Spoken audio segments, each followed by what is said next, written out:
চড়াইয়ে তোর গালমুখ লাল করে দেবো বেয়াদব। আমি শরিয়া আইন অমান্য করেছি, আমি আল্লাহর আইন অমান্য করেছি, আমি জাহান্নামের টিকিট কিনেছি বেয়াদব। মাওলানার বিটা, তোমার পুতা ছেলে না হলে আজকে থাপড়ায় ওর গাল ভাঙিয়ে দিতাম আমি। এত বড় বেয়াদবি করেছে আমার সাথে। কি হয়েছে কি, তুমি এত গরম হয়ে রয়েছো কেন? তোমার পুতা ছেলে শাকের আলী দোজক বেহেশতের সার্টিফিকেট দিয়ে বেড়াচ্ছে মানুষের। আল্লাহ কি ওর ইজারা দিয়েছে সার্টিফিকেট দেওয়ার জন্য দোজক বেহেশতের? ও আমার দুনিয়ার পথে দোজকের সার্টিফিকেট হাতে ধরাই দিচ্ছে। আসলে ঘটনাটা কি সেটা খুলে বলো দিন আমার। তোমার আমি ঘটনা খুলে বলতে পারবো না, তবে তোমার সাবধান করে গেলাম, পুতা ছেলের শাসন করে না হলি ওর কান মুখ থাবড়ায়ে গ্রাম ছাড়া করে দেবো আমি। ও এত বড় বিয়াদব হয়েছে, ও আমার দোজকের সার্টিফিকেট দিয়ে দিচ্ছে, ওর কোনো রকম ছাড় নেই, এই সাবধান করে দিয়ে গেলাম মাওলানা সাহেব। অবাক ব্যাপার তো, আগা মাথা কিছু বুঝলাম না, আমারে গরম দিয়ে চলে গেল। সে বান্দরটা কোন জায়গায়, ওর এখন খুঁজ দিয়ে যেতে হবে আমার। কি কনে কি পাতা এসছে আল্লাহ জানে, গরম দিয়ে যাবে আমার, আর বুঝতে পারলাম না। এই এই আরে দাদা দাদা কানে ব্যথা লাগতেছে, ছাড়ো ছাড়ো ছাড়ো ছাড়ো ছাড়ো। তোর ব্যথা? আরে আমার কান উঠে গেল। তোর কান ছিঁড়ে ফেল দেবো আজকে আমি। আরে কান ছেড়ে ফেলে আমি কথা শুনবান কি করে? মাতব্বরের সাথে কি অন্যায় করিস তুই? মাতব্বরের সাথে ও তাহলে তোমার সাথে ব্যাপারে লাগাই দিয়েছে? লাগাই দিয়েছ মানে? সে তো আমার মাতৃ বাকি আর সব করে ফেলতেছে। সে তো একেবারে মানে হুমকি দিয়ে গেল রীতিমতন আমার। তাহলে তোমারও হুমকি দিয়েছে? ওই লোকটার কি করতে হয় তাহলে বলো দিনি। তোমার কিছু করতে হবেন না, তোমার গ্রাম ছাড়া করে ছাড়বে ও। গ্রাম ছাড়া তো সহজ তাই না? গ্রাম সব কিনে নিয়েছে তাই না?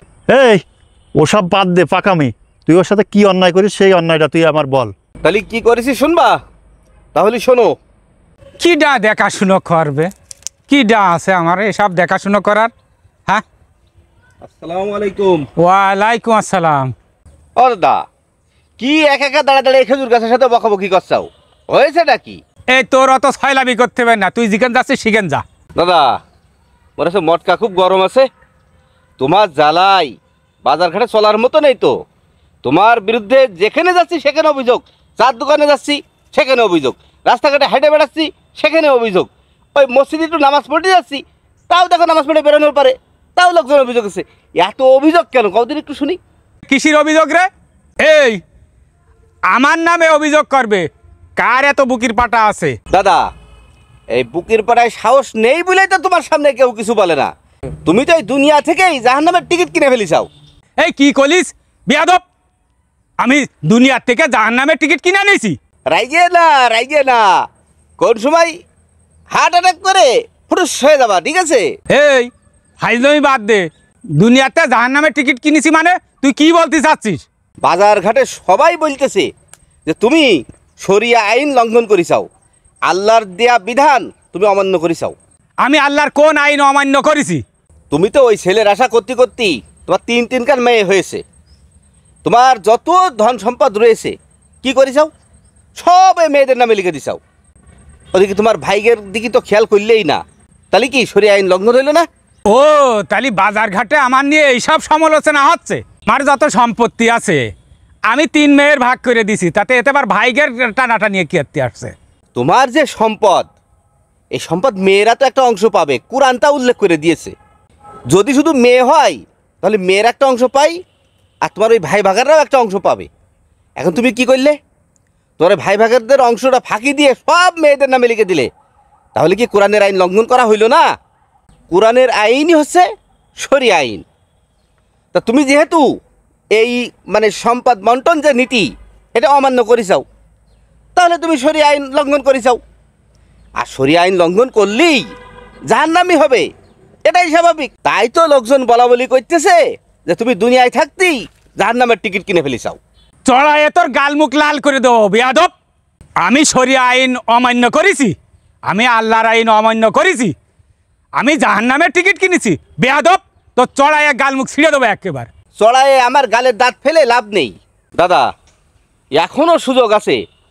ওই সম্পদ কোরআনের আইন অনুযায়ী তোমার মেয়ে, ওই ভাই সহ যারা পাবে সবার মধ্যেই কোরআনের আইন অনুযায়ী বন্টন করে দাও, ঠিক ওই জাহান্নামের টিকিটটা ক্যান্সেল করো।